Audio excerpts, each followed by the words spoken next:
नमस्ते दोस्तों, मैं हूं रुचित जैन फ्रॉम 5 पैसा और इस वीकेंड के वीडियो में आपका स्वागत है। हर हफ्ते की तरह हम इस वीकेंड के वीडियो में मार्केट्स के ऊपर डिस्कशन करेंगे। पिछले हफ्ते जो मार्केट्स में करेक्शन हुआ है, क्या रीजंस थे, क्यों हुआ है, आगे चल के क्या हो सकता है, डेटा क्या बता रहा है, ये सब। राइट, सो शुरुआत करते हैं। शुरुआत के पहले अगर आप मेरे इस ब्यूटीफुल बैकग्राउंड के बारे में देख रहे हैं, तो आज मैं ये वीडियो बेंगलुरु से रिकॉर्ड कर रहा हूँ। बहुत ही ब्यूटीफुल सिटी है। पिछले 3 दिनों में यहाँ पे बारिश भी हुई है, सो क्लाइमेट भी यहाँ पे अब काफी अच्छा लग रहा है। राइट, सो आज 5 पैसा का ऑप्शंस का कन्वेंशन है। हम नो जगह जगह पे ऑप्शंस के कन्वेंशंस करते हैं रेगुलरली। सो यहाँ पे आज सैटरडे फुल डे ये ऑप्शंस के कन्वेंशन में हमारे सेमिनार्स रहेंगे। Right, so I am recording very early morning, 6:37 का टाइम हुआ है। So that's why such a beautiful place I am here. Right, so markets के ऊपर डिस्कशन स्टार्ट करते हैं। पिछले हफ्ते बहुत ही शार्प करेक्शंस मार्केट में रहा। जो हम डेली वेबिनार कर रहे हैं 11:30 से 12, उसमें हम जो चैनल्स है, मूविंग एवरेजेस है, आरएसआई है, वो सब पे फोकस करके एफआईएस के डेटा है, हम यही कह रहे थे कि आरएसआई डेली पे नेगेटिव, वीकली पे नेगेटिव, आवरली पे नेगेटिव, सभी टाइम फ्रेम चार्ट्स पे करेक्शन के साइंस थे। और मेनली इंडिया विक्स जो बढ़ रहा है, मेन रीजन दो रहे हैं ये करेक्शन का, जो करेक्टिव फेज में हम चल रहे हैं। एक तो राइजिंग इंडिया विक्स जब ऐसे बड़े इवेंट होते हैं, तो बड़े इवेंट्स में अनसर्टनिटीज ज्यादा रहती है। आउटकम का अगर कुछ भी अनसर्टनिटीज रहता है तो इंडिया विक्स काफी शार्प बढ़ता है। या फिर कोई ब्लैक स्वेन इवेंट जैसे कोविड आया था, राइट, सो वो अनएंटिसिपेटेड इवेंट था, तो वैसे कोई इवेंट होते हैं तो विक्स काफी बढ़ता है। या तो फिर ऐसे कोई बड़े इवेंट रहते हैं इलेक्शंस के जैसे, तभी। हर इलेक्शंस में ऐसे विक्स बढ़ता है इलेक्शंस के रिजल्ट्स के पहले। विक्स का बढ़ना यानी मार्केट में नर्वसनेस है। विक्स के कैलकुलेशंस कहते हैं कैसे होते हैं। विक्स के कैलकुलेशंस होते हैं ऑप्शंस के प्रीमियम्स के बेस पे। जो ऑप्शंस के प्रीमियम्स है, राइट, वो प्रीमियम्स में बायर और सेलर के बिडास जो है out of the money options में कितने ज्यादा है, कितना कम है, उसके बेसिस पे विक्स के कैलकुलेशंस होते हैं। तो विक्स का ऊपर जाना मतलब वोलेटिलिटी बढ़ना, अनसर्टेनिटी ज्यादा होना। और जब मार्केट्स अनसर्टन होता है, वोलेटिलिटी बढ़ती है, तो काफी सारे ट्रेडर्स और इन्वेस्टर्स जो अपनी लॉन्ग पोजीशंस पे खड़े होते हैं, वो वहां पे पैनिक होके एग्जिट होने को दिखता है। इसीलिए ये मार्केट्स में अप्स एंड डाउन्स ज्यादा रहते हैं। बट अब इलेक्शंस के रिजल्ट तो फर्स्ट वीक ऑफ जून में है, राइट। तब तक क्या ये मार्केट में ऐसी वॉलेटिलिटी कंटिन्यू रहेगी? क्वाइट पॉसिबल मार्केट में ऐसी वॉलेटिलिटी तब तक कंटिन्यू रहेंगी। इसीलिए ये मई मंथ शायद ऐसा है जो ट्रेडिंग पोजीशन ज्यादा नहीं, ट्रेडर्स के लिए ज्यादा एग्रेसिव होने का टाइम नहीं है। मे बी अगर हम कुछ डिसेंट करेक्शंस देखते हैं, आपके पास स्टॉक्स रेडी होने चाहिए। आपके अच्छे फंडामेंटल के स्टॉक्स जब आपके लेवल्स के ऊपर आते हैं ऐसे करेक्शंस में, तो वहां पे आप स्लो एंड स्टेडीली बाइंग करने के लिए देखिए। लेकिन शॉर्ट टर्म ट्रेडिंग में अनसर्टेनिटी बनी हुई रहेगी।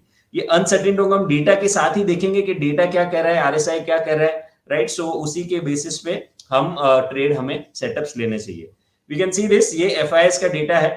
पिछले एक हफ्ते में कैश मार्केट में, एक इनफैक्ट पिछले कुछ दिनों में कैश मार्केट में बहुत सी अच्छी खासी सेलिंग वो कर रहे हैं, और साथ साथ में इंडेक्स फ्यूचर्स में भी सेलिंग करे।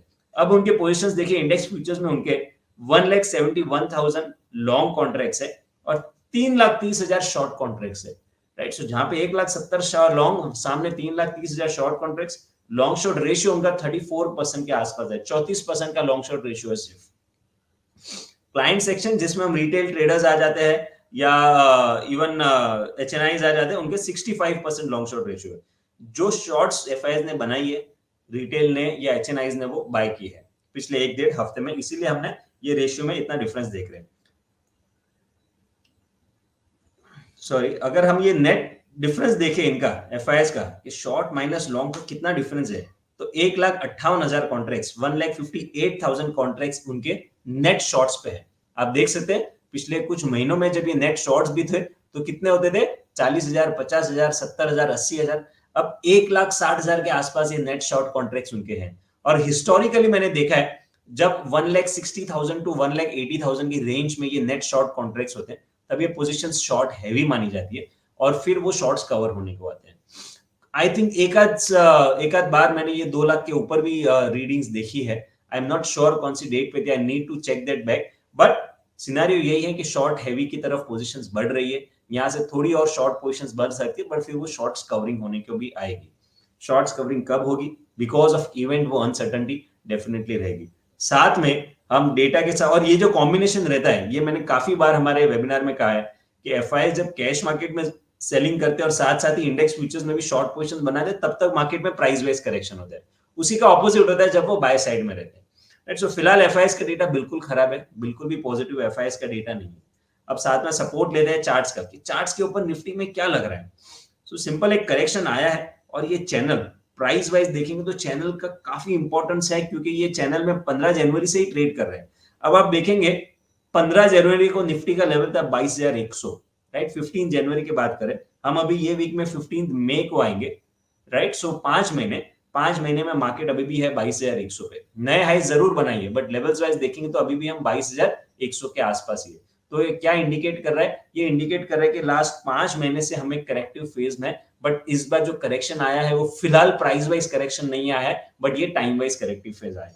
एक अच्छी खासी तेजी हमने ये पूरे अपमूव में देखी थी अक्टूबर, इनफैक्ट अक्टूबर ही नहीं, मार्च 2023 से, मार्च 2023 में जहां पे 17,000 के आसपास हमने मार्केट्स को बॉटम होते हुए बना था, मार्च 2023 से जनवरी तक हमने 17,000 वाला 22,000 के लेवल्स हमने सरपास किए। और ऑफ कोर्स इसी अप ट्रेंड का के बाद एक का करेक्टिव फेज अब चल रहा है।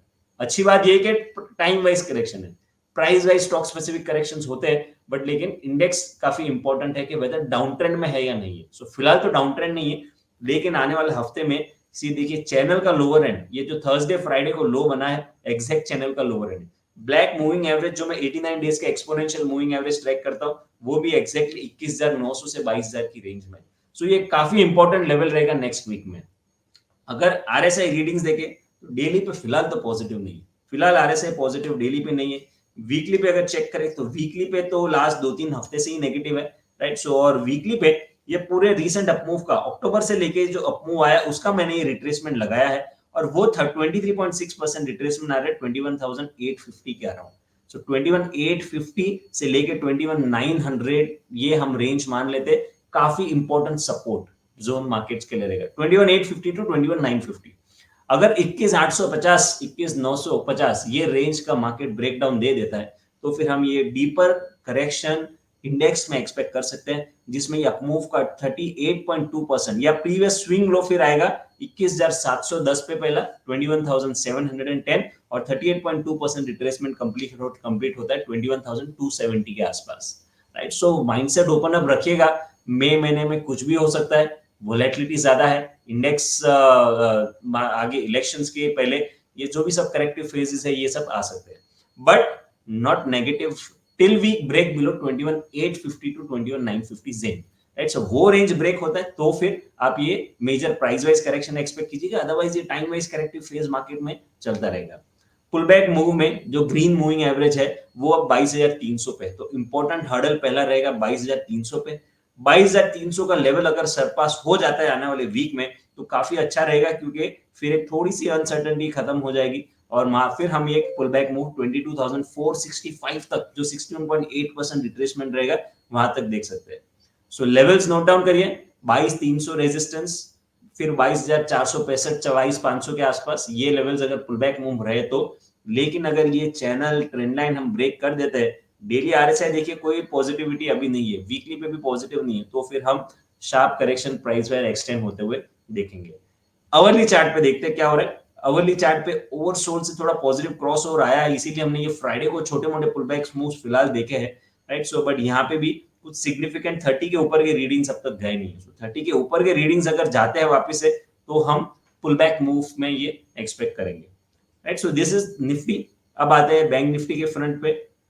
बैंक निफ्टी भी ये राइजिंग चैनल, फिलहाल तो बैंक निफ्टी भी lower end of the channel अब तक आया नहीं है। जो ब्लैक मूविंग एवरेज सपोर्ट 47,185 के आसपास है, याद रखिए 47,185, और जो चैनल का लोअर एंड है वो 46,700 के आसपास आ रहा है। सो डेली बैंक निफ्टी पे नेगेटिव है। If you check out weekly भी नेगेटिव क्रॉसओवर्स, यस ऑलमोस्ट देने के वर्ज पर है, इट्स ऑलमोस्ट नेगेटिव क्रॉसओवर्स देने के वर्ज पर है on the Bank Nifty front. So ये दो रेजिस्टेंसेस है, सॉरी ये दो सपोर्ट्स रहेंगे बैंक निफ्टी के लिए, ओवरसोल्ड है आवरली में। सो पुल बैक मूव अगर आता है तो क्वाइट पॉसिबल, जिसमें 48,080 के आसपास ये ग्रीन मूविंग एवरेज आएगा, that would be the resistance to watch out for. Nifty mid cap index, so Nifty mid cap small cap, so हमारे पोर्टफोलियो ज्यादा देखेंगे तो निफ्टी के अप डाउन से इतने प्रभावित नहीं होते जितने मिड कैप और स्मॉल कैप के इंडेक्स से अप डाउन से वो ज्यादा मोमेंटम करता है। सो मिड कैप इंडेक्स देखें तो यहाँ पे फिलहाल RSI readings daily on the negative charts, on the negative side, black moving average support आएगा 47,965 के आसपास, अब हम 49,500 के आसपास देख रहे हैं। वीकली में यहाँ पे फिलहाल तो न्यूट्रल है, वीकली में nothing much significant watch out in the mid cap index. और स्मॉल कैप इंडेक्स अगर देखते हैं, स्मॉल कैप 250 पे मैं देख रहा हूँ, स्मॉल कैप 250 के भी डेली करेक्टिव फेज में सपोर्ट्स के आसपास तक पहुंचा नहीं है, जो 14,685 के आसपास आ रहे हैं।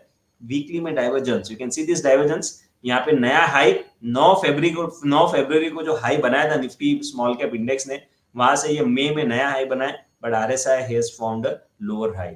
सो वीकली में नेगेटिव डाइवर्जेंस बन के ये करेक्शन आया है, right. So too early to say कि हम करेक्शन के कंप्लीट एंड पे है या लोअर एंड पे है, राइट। सो फिलहाल तो ऐसे बॉटम के साइंस तो मार्केट्स में नहीं है। सिर्फ इंपॉर्टेंट चीज या अच्छी चीज ये लग रही है कि हम सपोर्ट एंड पे है, एकदम सपोर्ट पे है। सपोर्ट ब्रेक तो नेगेटिव, कुछ भी अप मूव आना है तो यही से आना चाहिए। It should not break that support in the coming week, so उस पर जरूर ध्यान रखिएगा। वैसे भी सेक्टोरल इंडाइसेस स्टॉक्स के ऊपर हम काफी बात करते हैं। इस हफ्ते देखिए तो बहुत ही कम सेक्टर्स मिल रहे हैं या स्टॉक्स मिल रहे हैं जहां पे पॉजिटिविटी वहां पे हमको दिखने मिली है। 2-3 सेक्टर्स जो आउट परफॉर्म कर रहे हैं, राइट। सो एक तो निफ्टी ऑटो, सो निफ्टी ऑटो के सेक्टर में एक अच्छा आउट परफॉर्मेंस है। मार्केट के करेक्शन के बावजूद निफ्टी ऑटो इंडेक्स में कुछ इतनी वहां पे फॉल हमने नहीं देखी है, इनफैक्ट बिल्कुल भी फॉल नहीं देखी है। ग्रीन मूविंग एवरेज सपोर्ट वहां पे ब्रेक नहीं हुए। So in terms of outperformance, outperformance continue रह सकता है। जो रिट्रेसमेंट लेवल है उसके हिसाब से आप दे सकते हैं कि 22,400 के आसपास ये इंडेक्स जा सकता है। सॉरी 23,400, 23,400, 420 के आसपास, अब 22,850 पे आसपास है। सिलेक्टिव ऑटो नेम्स अच्छा कर सकते हैं, राइट। सो वहां पे ध्यान दे सकते हैं। हीरो मोटो को रिजल्ट्स के बाद में एक अच्छा ब्रेकआउट स्टॉक में आया है, सो दिस इज वन जहां पे चार्ट सक्सेस पॉजिटिव है। अशोक लीलैंड के चार्ट सक्सेस अच्छे बन रहे हैं, राइट। सो अशोक लीलैंड यहाँ पे एक 5 वेव का इंपल्सिव अप मूव दिखाया, फिर ये वेव 2 करेक्शन, ये वेव 3 अप मूव, शायद ये वेव 4 में अभी चल रहा है। ये वेव 4 का कंसोलिडेशन है, ये खत्म होता है, फिर और एक leg of up move Ashok Leyland में शायद देखने मिल सकता है। और रिसेंटली ये चैनल का ब्रेकआउट भी अशोक लीलैंड ने देखा है, राइट। सो बाकी भी ऑटो नेम्स देखिएगा। ऑटो के अलावा निफ्टी एफएमसीजी, सो एफएमसीजी हमने पिछले वीकेंड के वीडियो में कवर किया था, अगर आपको याद रहेगा तो, राइट। कि जहां पे हमने ये डाइवर्जेंस के बारे में बात की थी कि प्राइस नया लो बनाया है, लेकिन आरएसआई हायर लो बना और इसीलिए ब्रेकआउट आना चाहिए। और पिछले हफ्ते हमने ये ब्रेकआउट निफ्टी एफएमसीजी इंडेक्स में देखा। So FMCG RSI daily on the positive side, weekly charts पे पॉजिटिव क्रॉसओवर्स काफी समय के बाद में, जनवरी के बाद में फर्स्ट टाइम वापस वीकली पे पॉजिटिव क्रॉसओवर्स आए हैं एफएमसीजी स्टॉक्स में। so selective FMCG stocks can do well. HUL में थोड़े अच्छे पॉजिटिव साइंस लग रहे, राइट। सो यहाँ पे हम देख रहे हैं कि high top high bottom structure का स्टार्ट हुआ है, जो इस हफ्ते में प्राइस अप मूव था, अच्छे वॉल्यूम्स थे। So as a defensive space I think कुछ सिलेक्टिव एफएमसीजी, अभी एफएमसीजी में भी मैंने स्टॉक स्कैन किए, तो ऐसा नहीं है कि पूरा पूरा बास्केट नो बहुत बड़ी तेजी लग रही है, but very stock specific positivity FMCG space में रह सकती है। ब्रिटानिया ने रिजल्ट्स के टाइम पे एक अच्छा ब्रेकआउट यहाँ पे दिया है, राइट। सो यहाँ पे प्राइस वॉल्यूम ब्रेकआउट ये चैनल का है। सो अगर थोड़ा सा डिप मिलता है तो डिप पे ब्रिटानिया में भी एक अच्छा बाइंग इंटरेस्ट वहां पे बन सकता है। और आने वाले हफ्ते में, राइट। सो अब ये 2 सेक्टर्स है, ऑटो ऑलरेडी चल चुका है, आउट परफॉर्मेंस है। निफ्टी एफएमसीजी इंडेक्स हमने पिछले हफ्ते बात की थी, उसमें भी ब्रेकआउट आ चुका है। बट एक सेक्टर जहां पे नजरें रहनी चाहिए रिवर्सल के लिए आने वाले वीक में, वो हो सकता है निफ्टी आईटी। यस, एक बड़ा अंडर परफॉर्मर रहा है Nifty IT, but important supports को अप्रोच कर रहा है।